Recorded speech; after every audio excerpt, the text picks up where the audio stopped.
guys, what's going on? Welcome to the show. This is Sports with Strawberry Ice. I'm your host, the Iceman, Jeff Trunapole. And as always, I'm bringing you sports from a West Side point of view right here in the great city of Cincinnati, Ohio, home of Jackpot Joey and the AFC champion Cincinnati Bengals. Not do me a favor, if you found the show, hit that like and subscribe button, smash that thumbs up. You guys are awesome. I'm up to 1,863 subscribers. As always, I appreciate every single one of you guys. Now, I'm trying to get to 2,000 by the time the season rolls around. So, I'm making an announcement today. I'm going to tweet it out later. If I get to 2,000 before September or by September 11th, when the season starts, I will be giving away a six-pack of Jackpot Joey beer. So, tell your friends, tell your neighbors about Sports with Strawberry Ice. Let's try to get me to 2,000 subscribers, and you can have a chance to win some free beer. Now, if you're watching on Facebook or Twitter and you have yet to subscribe to my channel, why not? Please do so. Please go to the YouTube channel, Sports with Strawberry Ice. Hit the subscription button, hit the bell for the notification, and every time I go live, you'll be notified. Plus, you got a chance to win some Jackpot Joey beer. And always, we're doing exclusive chat and the chat crew on YouTube. We're doing super chats. So if you want to make sure your comment gets read, or if you got something for Coach Cam when he joins me, because he's getting off work, so he'll be on a little later. A question for one of us to answer, give us a super chat. I greatly appreciate it. And as always, I'm coming to you live from the Ice Cave, and the Ice Cave is brought to you by T Properties. T Properties, quality housing for quality people. Check out their website at www.tpropertiesllc.com for all your rental property management needs and your rental needs. So it's up to everybody in the chat. We got Stranger, Simplify Strong. What are you saying? You should start the show with "I'm here, break the ice." I'm here, break the ice. I kind of like that. That's good. Chris, what's up? Shannon, what's going on? Houday, love your podcast. My wife is from the West Side. That's right. I gotta do it right here. West Side. I'm too old. I can't get my fingers right. She graduated from Oak Hills in 91, and we are first-time season ticket holders. Awesome. That is awesome. Well, I went to West High, so my kids went to Oak Hills, and I graduated in 93. So anyway, if you guys are down anywhere close to Section 158, come down and say hi to me. Crypt Keeper, what is going on, man? You are always in the chat crew. I appreciate it. Now, as I talked about a little bit, and as you can see, today's the day. I said it'd be by September 11th. Well, it got out 2 weeks early. Jackpot Joey beer is here. I know it was at Jungle Gyms in Fairfield. I think it's sold out already. It's going to be at Jungle Gyms in Eastgate, I think Friday. Here locally on the west side, it was at Delhi Liquor. I think it's sold out already. So it's selling out everywhere. The supplies are limited right now because we're trying to get them out as fast as we can. So make sure you guys check out. I know it's going to be Kroger's and a whole bunch of other different places. So make sure you check it out. We'll try to have a list of the different stores and places that is having it so you guys can go find it. So this is what the display looks like out there, or looked like out at Jungle Gyms, I should say. Anyway, but look at the can. It is so cool. I mean, this is the coolest thing I think I've ever been a part of. I have a chance to be a part of a beer, and it has something to do with my favorite player. Well, yeah, it's just got Jackpot Joey. Anyway. So I see that he is in the waiting room. And if you guys don't follow Coach Cam on Twitter or his podcast, you should definitely go check it out. He's got two of them. Time Out with Coach Cam and what is the other one? Inside the Jungle. Make sure you check out both his podcasts out and follow him on Twitter. But let's get to Coach Cam right now. Cam, what's going on, brother? Hey, what's going on, man? How you doing, brother? I'm glad you could join the show. No problem. Race home from work. Make sure I try to get here at a decent time. Exactly. Well, I'm glad you made it. Hey, you said 5:40. It's 5:36, and you're already on. So that's cool, man. That's cool. I appreciate it. All right, so let's get to the news of the day, other than the Jackpot Joey beer, which, by the way, hold on a second. I've been waiting to do this all day. Yeah, I got to give me one of those, man. Yeah. Hold on. I see you said it was almost sold out everywhere. Yeah, everywhere we put them in so far, they are pretty much sold out. But I mean, we got more coming, so okay, we will get it going. But I want to get to the news of the day, which is the people they cut and the people they sign. And if you guys ever follow Chelsea Conway, she was first on it again. You guys should definitely go follow her because she was on it with Jesse Bates coming in. Now she's on with this. Now, they signed tight end Devin. I'm going to mess his name up. Azel, I think that's how you say it. Something like that. Max Schrupp and Jay Tufa. Now, they waived, I hate this, Travion Williams. Hopefully, they'll get him back on the practice squad. Terminated the contracts of Brandon Allen and safety Michael Thomas. Brandon Allen, they're going to re-sign him. I guess they'll do a restructured contract. He's going to be the backup, which I was on the bridge today.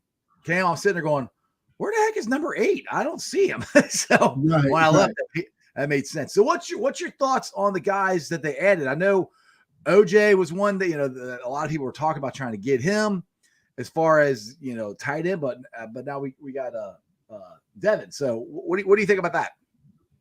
It was definitely interesting. Like you said, we heard all the OJ Howard news, and everything was expected to basically sign him until as long as the physical checked out and everything. So we all assume OJ Howard would be a Bengal by now, but it was depth that was needed at tight end and guard both. Especially with we don't know the status of Drew Sample as of yet, as far as week 1 goes. So that depth was needed there. And obviously, Mitchell Wilcox as well. So we needed a tight end, and guard position was definitely a position where we needed to fill. Right.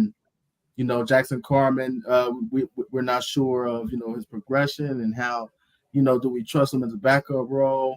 And that second guard backup spot was empty because we have a lot of swing tackles as far as Adeniji, Deontay Smith, and Isaiah Prince when he comes back. So they needed a guard. So,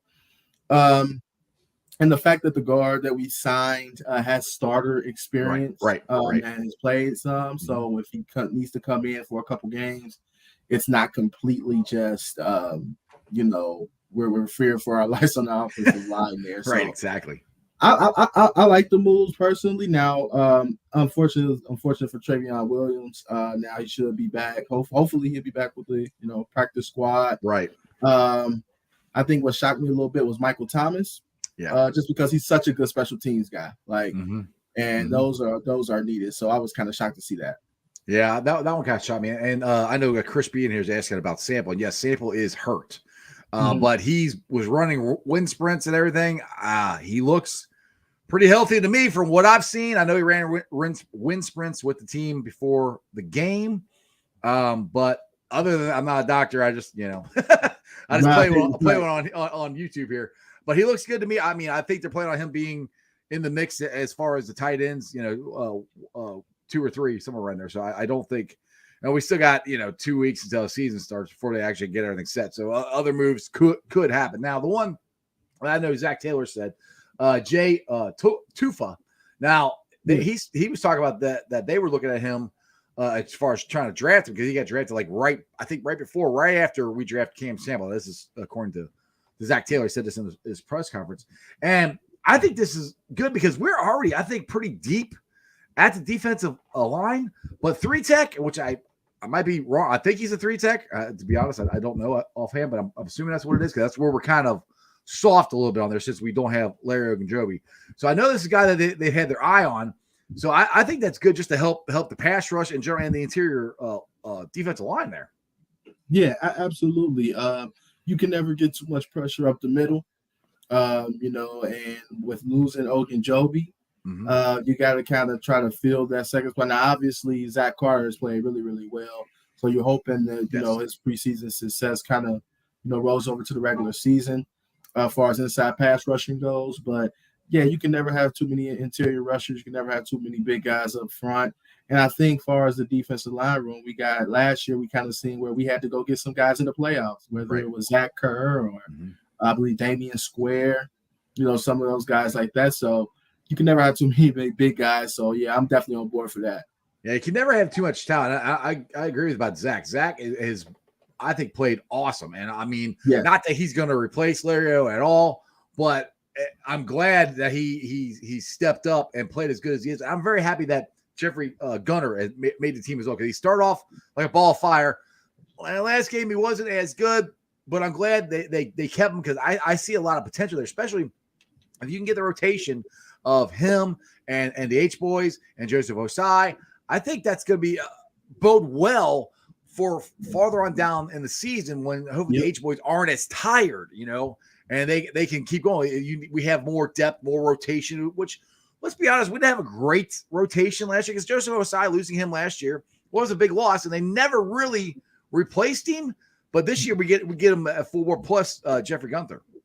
Yep, absolutely. And you started to see last year how Trey Hendrickson was wearing down. Mm-hmm. Now, don't get me wrong, he still cut it through it and played great ball. But you've seen him after the AFC Championship game. It was like he had to sit on the bench. He's like, he was done right now. I'm spent. Like, you know what I mean? So if we could kind of ease some snaps off of him early in the season so he could be fresher, it'll definitely bode well for us. Exactly. I get a shout out here. Watson Graves, thanks for the $1 super chat. You don't have a question, I guess. You just want to give me $1, so I appreciate it. I gave you a little shout out there. So, all right, we're rolling in. We're 2 weeks out, Cam. I am so excited about this season, and you and me were there on Friday watching training camp, the last training camp that we could go to. What was your thoughts of what you saw there, of how the team looked? From what I saw, especially in the joint prep, I thought we looked pretty good. I know with the offense, with Joe Burrow kind of being out for that extended period of time, that was kind of good work to get them back going. But I was very impressed with the defensive side of the ball in those joint practices. The depth on defense, from guys from Trey Flowers to Allen George making plays, even someone that unfortunately got waived. I'm not sure. I maybe missed if we brought him back to the practice squad, but Travion Henderson, the safety, was flying around making plays. I love the depth that I see on this defense, as far as really almost at every position now, especially So that's what stood out to me, and what stood out to me is that defensive line is going to wreak havoc. It's going to wreak havoc. I can see, of course, Hendrickson, I feel like he's going to get his double-digit sacks, but I feel like someone else is going to give some as well. Yeah, exactly. I don't want to go to the depth of just the team in general. I mean, we're this is a team that's coming off a Super Bowl appearance, and we really lost two guys, Larry O and CJ. And I think we replaced CJ, I think, with possibly an upgrade as far as catching ability and route running in Hayden Hurst. Blocking ability, CJ, I think, is better at that.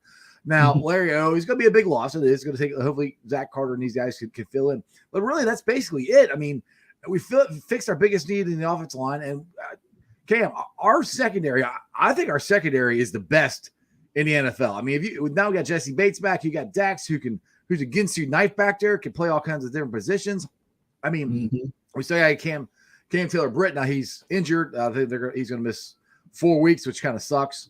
But once he gets back, dude, our secondary is unbelievable. I just think it's amazing, just the roster we have from 3 years ago, dude, where we were literally the worst team in the NFL and had the historically worst defense ever. Our offense stuck. I mean, honestly, Zach Taylor's first year here, there wasn't really any good thing I could say other than thank God we got the number one pick. But we go from that to where we are now in 3 years, dude, they're doing something right down there. Yep, and that goes to testament, you get the right guys in free agency. You don't have to necessarily break the bank, for any particular player, but if you get the pieces that you need to fit your defense or offense, you can see how things work. Like if you talk about, Mike Hilton, Cheetah Bell Woozier, we got two very good corners for the price of one, and William Jackson III. Like that's just doing good business.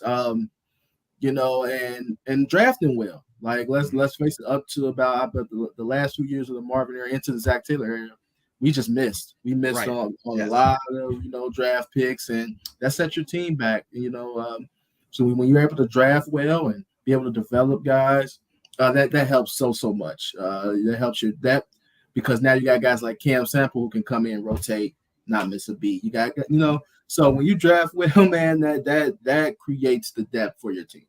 Right. I think Cam Sample is going to have a really good year because I think he's going to be a guy who can play multiple positions. We saw mostly outside last year. I think he's going to get a lot of inside play as well this year, which I think bodes well for what Lou likes to do. Which I call it the amoeba or morphing defense. It's just you don't know what the hell the guys are going to do. You can't. It makes it hard to figure out. And the more guys you have that can play different positions, inside, outside, cornerback, safety, all over the place. that I think Lou's going to have a lot of fun this year, just dialing it up in the the mad scientist room, as Jake Lisco I think calls him. I'm really excited to see what Lou's going to do with this defense. Yeah, me too. Especially like you said, those 3 safety looks with Dax Hill. Now you talk about, we used to like to see those Mike Hilton blitzes off the edge. Oh, now I think we're seeing more of those this year, to be honest. You don't know if it's coming from Dax Hill. Mm-hmm. This is just going to be great to watch. It's going to be fun to watch. I can't wait. Yeah, I think we're actually seeing more blitzes from Mike Hilton this year than we did last year. I think with Dax Hill, it's going to allow him to be able to do that more often because of Dax's versatility. Yep, absolutely. Especially with Dax being able to play pretty much everywhere. Yeah, right, exactly. Chris here said, all right, let's see. Let's get William here first. He was first. He said if we sign OJ Howard, more throwing power for Joey B. I agree with that, but I don't think, as of right now, Zach said in the press conference that they're not going to make any more moves today. So it doesn't sound like they're signing Howard. I know Ian Rappaport reported that first thing today that he was going to be here, yada yada yada. But I think they like Max better than OJ. They signed him and they haven't signed OJ yet, so it doesn't look like they're going to sign OJ. Maybe I'm wrong, but I mean that's from all indications and from what Zach said, they're not doing anything else at least for the rest of the day. So I don't think OJ Howard is going to be here. Yeah, I don't see. Unfortunately, I don't see us signing OJ Howard now. I think that was just brought him in, and that was a contingency plan. Maybe if they didn't, get that waiver claim, we were able to pick up, the tight end there. I think once they were able to pick him up, I think they were going to move forward. And with the OJ Howard, off their Achilles, really, like I don't know. Right. I just wanted to kind of temper our expectations on OJ Howard if he was to come, because it wasn't going to be like he was going to come out here and, catch a whole bunch. Be our number one. Yeah. No. He was going to help block some, provide us with depth. Maybe he get in for about 10 plays or so, but it wasn't going to be nothing major, guys. I'm sorry. And the thing is if OJ Howard was this, and I'm not trying to bang on the guy, I would have been happy if they signed him. But I mean, he went from Tom Brady to Brandon Allen. I mean, the teams let him go. So, like I said, the story is he hasn't been the same from his Achilles. Which I mean, you tear your Achilles, it's going to change you. It's just a fact of the matter. So I'm not saying it's done, but according to Zach, it doesn't sound like it's going to. Now, Chris B here says, to get back to Larry O, he said, Larry O, he lost, but he was out for the entire playoff run, wasn't he? Well, he played the first one. And basically, we only lost him for really 3 full games counting the Super Bowl. So, yes, you're right. But 3 games compared to an entire season of trying to replace a guy is a big difference. So, yes, he's a big loss. And, yes, he was just out for the playoffs. But this is, a 17-week season and not a, 3 or 4 game playoff run. So, it is a big difference of where we're going to lose. We're going to lose something with not having Larry O. But I mean, personally, when it came down to it, where if you had to pick between Larry O or BJ, I was more leaning toward more BJ anyway. Me too. Because I think he was more consistent than Larry, to be honest. And I would love to have both of them, but I just think BJ was more consistent than Larry was. Yeah, no, I agree. And like you said, man, once we won the first playoff game, Larry O was a part of that. But once you're in the playoffs, you get that one. Sometimes momentum carry you, and and all of a sudden you're hot, and and like we got, and then you end up in the Super Bowl. But like you said, over a 17 game period, that is hard to replace his production. But one thing about Larry O that a lot of people is missing is that sometimes he went rogue. And what I mean went rogue is he tried to do his own thing, and it opened up major run lanes, like the Browns game. Mm-hmm. The Browns game was very telling to me. I love Larry O because I love his pass rush up the middle. He made stops in the backfield, but let's not forget he was on the contract year trying to get those dollars. And well, he got him until he could pass physical. Right. Unfortunately, he didn't pass physical. He would have got the money. Right. But a lot of time he went rogue in the run game. And it really opened my eyes against Cleveland because that's where Chubb here really did a number on us. But yeah, like you said, I would have took BJ Hill just for the consistency in the run game. Also pressure up the middle. I think BJ Hill was the more complete player. Exactly. I just gotta get this, Shannon. I love the quote. You guys have some really good questions today. I like this. Yes. Shannon says, do you see Chris Evans getting more use this year? I know he needs to improve on pass protection, but I see dude as a playmaker. Now, I'm glad you brought this up, because if you guys ever listen to Cam's podcast, the man is a Samaje Piran fan. I'm gonna be good. I'm gonna be good on this show. I promise you, I'm gonna be good on this show. So, let's just go to the running back room. Who's running back two? Is Chris Evans gonna be in there enough to pass block? Do you think? I mean, what do you think they're gonna do with that spot? Unfortunately, man, I see Samaje Piran being RB2. I mean, if you looked at the preseason, if you looked at, they've treated him like an extended starter. He didn't play. Right. He hasn't played. When we was at the joint practice, he was running along. They was interchanging him and mixing out with the ones. Yep. They like him. They like him in the building. Me personally, I think Chris Evans has more of an upside. Yep. We didn't get a chance to see Chris Evans really run the ball in preseason because he was behind the second, third string offensive line. Right. To me, that's not, a fair indictment of him. But they like Samaje Piran, man. As far as pass protection and what he brings every day, I think there's more upside for Chris Evans, but I'm thinking they're going to use him more as a receiver this year. Especially, I'm kind of with you on that. I mean, I think Chris Evans, and I think it might be better for him moving forward with his career and with the Bengals, if they can use him as a receiver and as an option out of the backfield and kick returner. I mean, the dude is talented. I mean, honestly, if you had to do this again, he probably would have been a second round pick, to be honest. The talent that the kid has, I mean, and what he can do, his hands and his receiving ability and the route running and everything, just did that alone. And then you put on that kick returning and then a running back. I mean, the only thing he struggles with, unfortunately, is pass protection, which he's getting better at. But I'm really excited about what they can do with him this year. And I'm hoping they do a lot more this year, because I always keep going back to the Detroit game last year where he really broke out. And then he got injured, and then he never really got back into the mix of things again. So if you guys ever remember that Detroit game where he caught that over shoulder touchdown pass, and he was running all over the place on it, that was his breakout game. Then I think he got hurt like the next week. So I'm really expecting a lot of stuff out of him this year, to be honest. Yeah. I'm expecting them to use them. I expect us to get a little bit more creative, especially with a better offensive line. You can do a lot more things. Chris Evans needs to be a part of that for sure. Like I said, you can split him out wide, mismatch linebacker like Detroit. Boom, he got him off the line, wide open touchdown.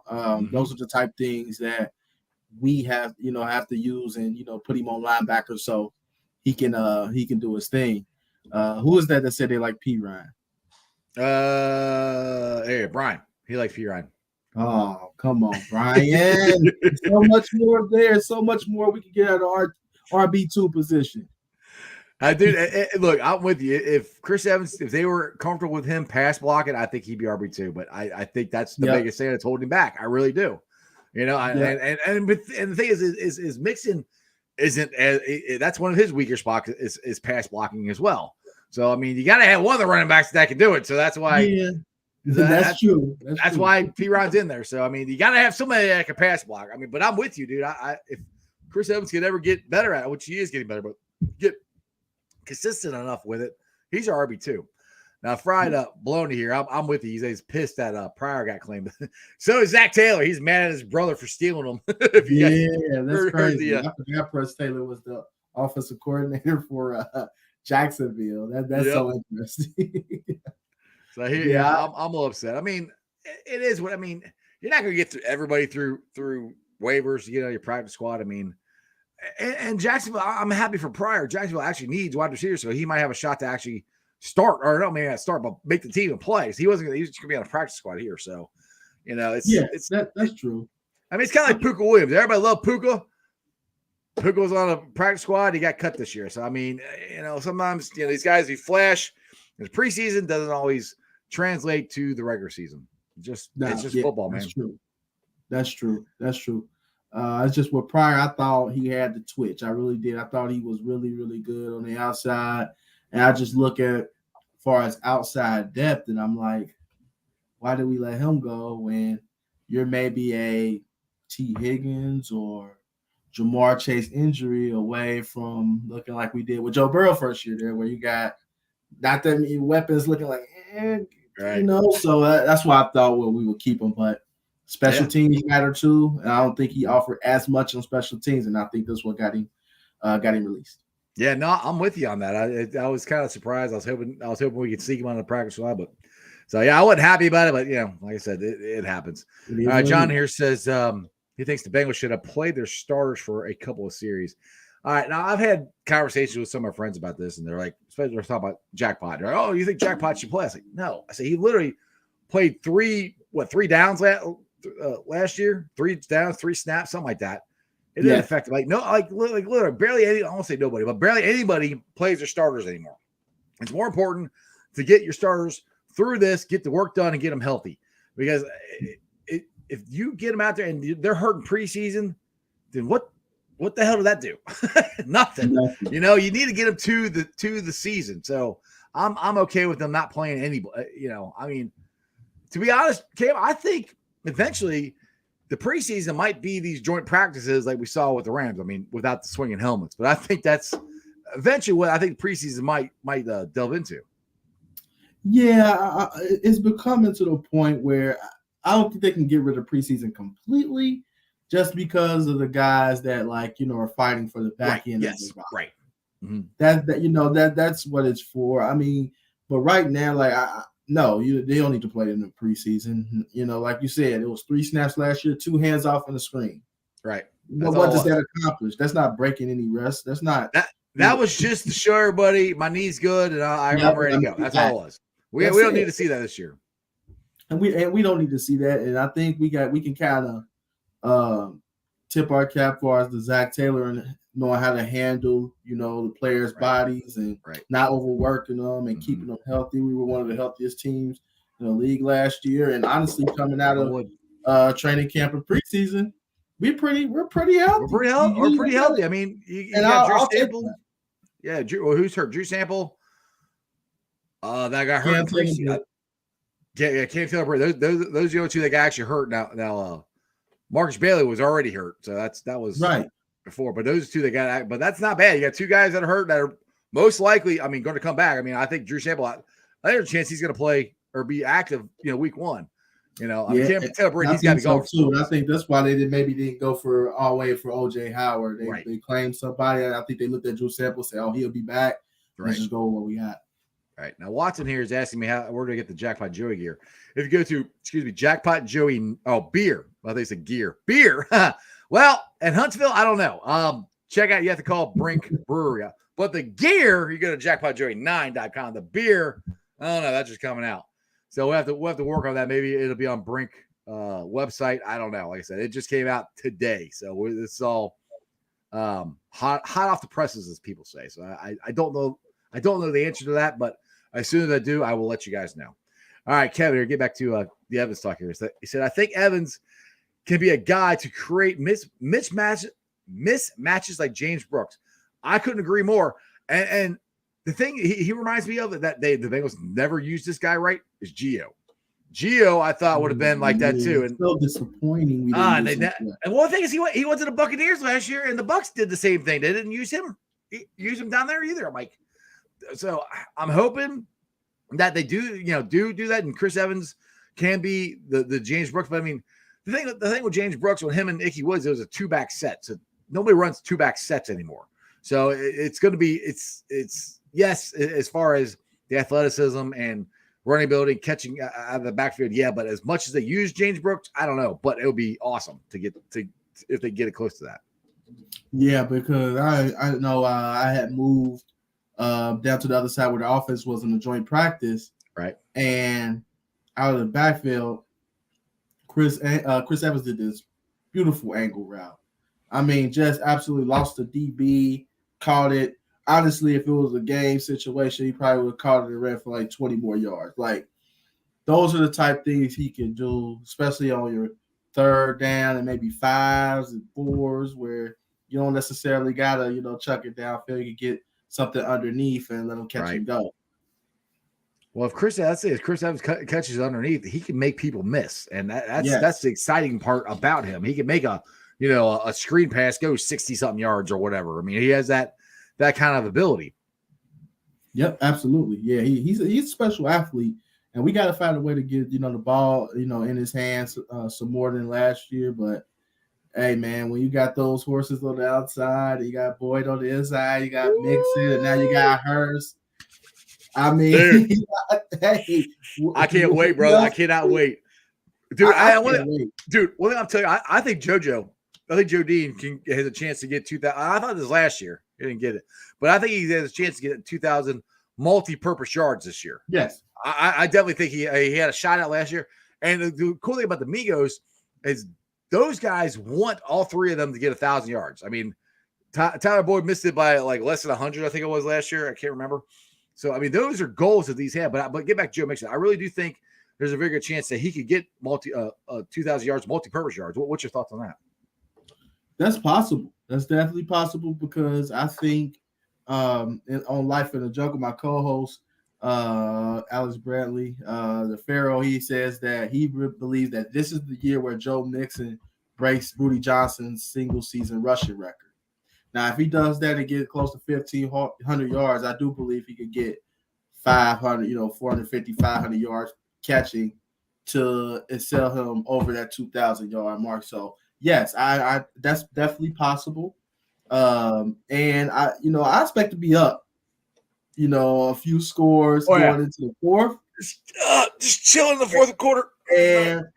And one thing that we did well last year was close games with the run game, with Mixon and honestly sometimes P. Ryan too. Like they would close that game out, and I think we'll see a lot of that. Exactly. Now, one thing we got to talk about here with the AFC North, and I keep trying to. We're all pumped up for the season. We think we're going to go 17-0. Reality is we're probably not, and reality is we're in a pretty damn good division. I mean.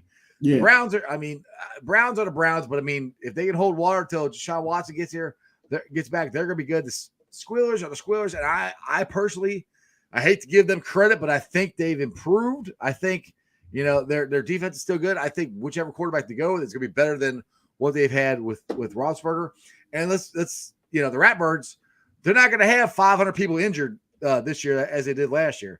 Now, they have no wide receivers to throw the ball to, but they have every tight end imaginable. But I do think it's not going to be easy to win this. And I don't like – if you go back to the Steelers and the Ravens game, we dropped 40 on both those teams twice. Yeah. Twice. Both times. I don't know if we're going to do that again this year, but when we did it against the first time against Baltimore, they were relatively healthy. The Steelers' defense was completely healthy both times we dropped 40 on them. So so that gets me to, okay, we could do this. I mean, I'm not saying we're not going to, but we're definitely going. I'm picking us to win the AFC North for sure. I just don't know what our record is going to be. And I mean, you got this Squealers and the Ratbirds, the Browns and the Ratbirds who were 8-9 last year, something like that. So It wasn't like we had a 2-14 team in our division. So our division is pretty good. So it's going to be tough to win it. What is your thoughts on the division, the other teams, and all that stuff in the 2022 season? Division always tough. You got to give credit where it's due. I mean, even if everybody in the division winning 8+ games, like that's competitive. That means somebody beating somebody. I just think overall we're the better team.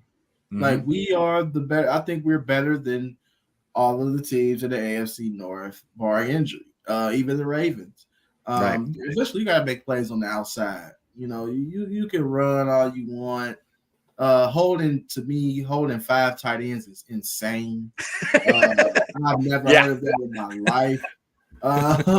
So eventually, you just got to beat us on the outside. I think we have enough moving parts to where we figured out Lamar Jackson. We have enough versatility, and speed to keep up with them, and the Steelers, and we have Trey Flowers, who can cover tight ends, who's 6'3", 6'4", and can cover tight ends, and he can cover Lamar. Exactly. So with the Steelers, I respect them a ton. I don't like them. Me too. I can't stand them, but I respect them. But Mike Tomlin, and I kind of scared Dale the other night on the show. That's not hard to do. He's like, I've been talking all this chat. I said, now I'm playing devil's advocate. Right. Pittsburgh prepared very well for week 1 games. Like last year, nobody had them beating Buffalo going to Buffalo. Right. And they come out of there with Big Ben can't even throw 5 yards. They come out of there with that win. So, I'm just saying, hey, respect the Steelers. We don't like them, but respect them. But I'm looking at their DBs. I'm looking at their linebackers, and I'm just like, oh, the defense is legit, dude. There's no way. Yeah. There's no way. Yeah. Their defense is legit, but dude, we dropped 40 on them. I see another possibly 30, 40 piece. That's what I keep like twice. Like, yes, we did it here and we did it there. Like, and that was with a crappy offensive line, Cam. Yeah. Yeah. I'm just saying, we protect Joe, man. The sky's the limit for this team. Right. The thing that I'm really excited about this year is because I don't think Zach gets enough credit for coaching around that offensive line last year. Because I remember people kept asking me last year, like, when's this offense going to take off? Like, how can we drop 40 this week and then we go and we lose to the Jets next week? I said, it's because our offensive line is inconsistent. I said, your offense cannot be consistent unless your offensive line is consistently blocking. If they're inconsistent, your offense is going to be inconsistent. Yep. As long as their offensive line is consistent, like I think it's going to be this year, dude, that playbook is completely open compared to what it's been. It's be as open as Zach has ever had in the 4 years he's been here. So, I'm really excited to see, and I hopefully we can shut everybody up who gets mad at Zach for his play calling. And I'm like, there's a reason he's doing this. The man's not stupid. Okay. Yep. He's a pretty smart coach. So I'm excited to see his play calling this year. What's your thoughts about that? Yes. Now, I thought he grew as a play caller, especially after that San Francisco game, where I think a lot of us was like, took the ball out of Joe Burrow. Yeah. What the heck is wrong with you when he was cooking? But ever since that point, I think, he stepped it up big time for us play calling. There's not a whole bunch you can do. You can't get creative like you want to when, you have offensive line like you had. Like, you can't play action. You can't set anybody up, So, like I said, I definitely think, like you said, the playbook is wide open. He grew as a play caller last year. Like, there's no way, a bad play caller, is getting you to the Super Bowl with that offensive line on top of it. So, right. And we were at camp, and we're that play caller. And we're that close to making one of the iconic plays in Super Bowl history to win the damn thing. We're that close to do it. Yes. And I know. Oh my God. I'm still not over it. That's why I want the season to start. I know. Because I'm still thinking, like, man, we supposed to be coming in as when we in that stadium. We were supposed to be serious, and now you're defending Super Bowl champion Cincinnati because that's how it was supposed to be. I was supposed to have a tattoo already with a Lombardi on my shoulders. I was supposed to have, like, on it.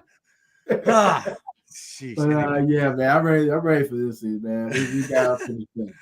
I see the Shannon here to talk about the 4 new O-line starters this year. I love Volson and his potential. What do you guys think? Yeah, I like Volson. I do. And I've said this before. I'll take my keys from Dave Lapham, who's forgot more football than I ever have, especially offensive line play. Where the difference he says between Volson and Carmen is Volson, his ceiling is lower, but his mistakes are less. Jax Carmen's ceiling is higher, but he has way more mistakes. And when we're talking about consistency in the offensive line, you need your most consistent guy who's going to make the right play every time. You have to go make a spectacular play, this time, and then screw up and get, 2 holdings back to back, So I'm irritated that Jax Carmen has not had a chance, or I don't say has a chance, has not taken that guard spot. They have given him every opportunity to do it. He's talented enough to do it. He just hasn't done it. So hats off to Cordell Volson for coming here and taking over. And I don't think Jackson's going to get his job back. I think it's Volson's. Yeah, I think it's Volson. I think Volson's going to run away with this position, just because it seems like what we heard. Well, as far as me being a coaching community, what I've heard for years coming from Jackson Carmen was the work ethic. Unfortunately, even from Fairfield, they always say he's just the biggest guy out there and just bullying cats. Can't but do that in the NFL. Now you start to see that in the NFL. When Zach Taylor mentioned things like coachable, work ethic, we look at consistency, things like that.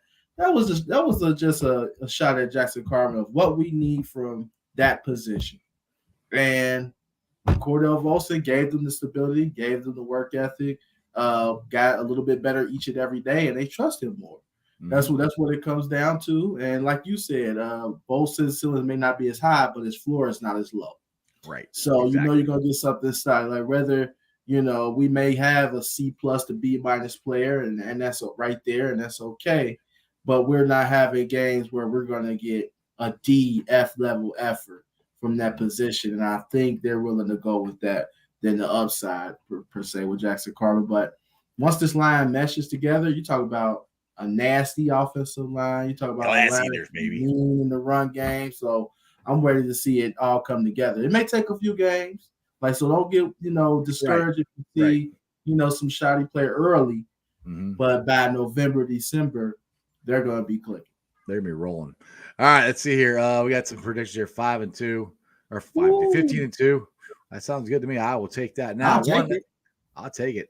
Now, Cincy James brought up a good one here, and we saw this a lot toward the end of the season. Look for some handoffs to Jamar a couple times a game. I agree with that because I think they're going to use him. They started using him last year a lot, like Debo got used, and I'm all for that because that's just another thing because just the farther you dig into this team, we talk about the intricacies of the defense and how many guys can play different positions. Well, we have that a little bit on the offense too. We just talked about Chris Evans, and now we got Uno. I mean, we got these guys who can come out and do different things and give you different looks. So watching Jamar just get the ball in his hands. I mean, that's the thing with these playmakers. Just get the ball in their hands and let them do their thing. So I think Jamar, we're going to definitely see Jamar out of the backfield a couple times a game. Yeah, famous, I believe it was a fourth down play against the Raiders in the playoff game. We hit him on the pitch, got first down there.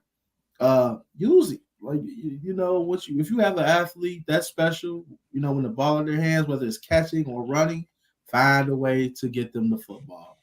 And exactly. I don't care if he's lined up in the backfield as a running back and you hand it to him like they do that as well. Empty it out. I mean, because he's such a unique talent. So I'm definitely excited to see him move around. And last year we saw him move around in the slot more.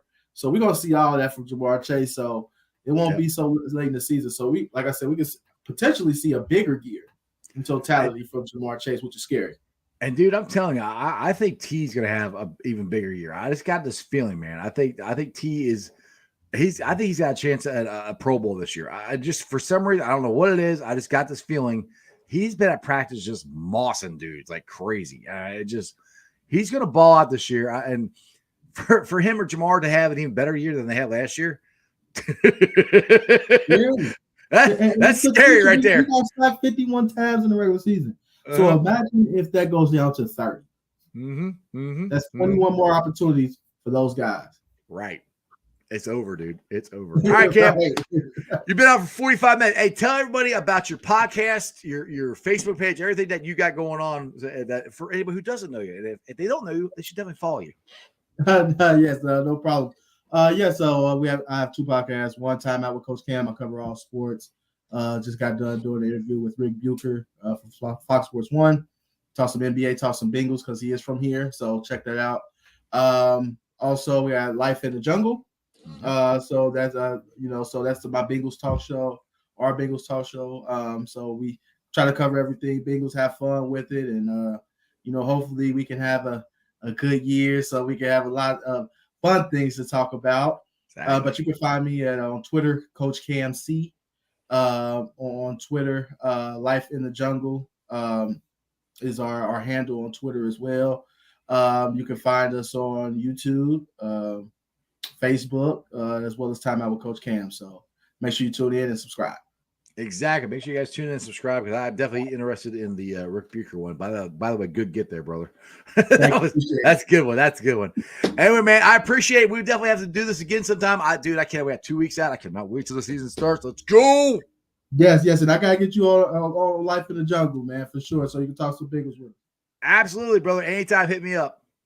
Yeah, for sure. Hey, I'm gonna get with you after the show. I need some of that Jackpot Joey. I need some of that for the week 1. I'll tell you where to get some. I got you. All right, brother. Hooday. Hooday.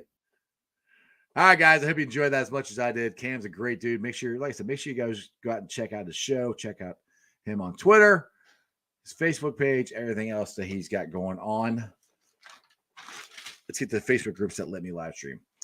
And as always, I appreciate every single one of them. They're Houday Nation, Houday Legion, Bearcat Ruckus, the Ohio State Bucknuts, the Ice Bar. And then you can follow me on all my social media platforms, all under Sports with Strawberry Ice. I'm on Facebook, Twitter, Instagram, and TikTok. Twitter handle is at Jeff A. Treadable. TikTok is at Iceman90. I will be pulling off the sound later on tonight, putting on the podcast. Make sure you check it out. It's on BeanPod, Apple, iTunes, Spotify, Google, Stitcher Play, pretty much wherever you get your podcast. Rate, like, and review. Leave a comment so more Cincinnati fans can find my podcast. YouTubers, like I said, you guys are awesome. I'm at 1,863.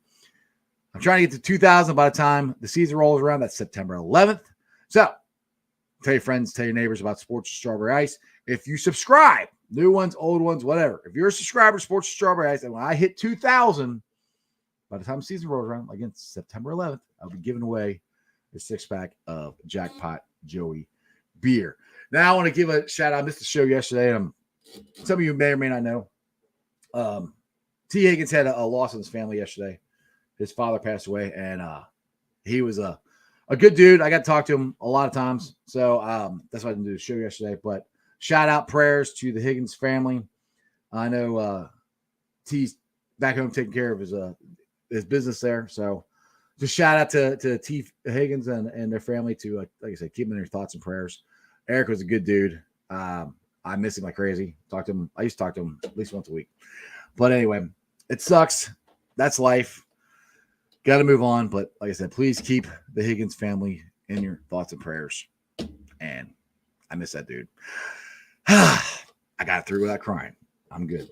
All right, guys. Other than that, that's just sports, baby.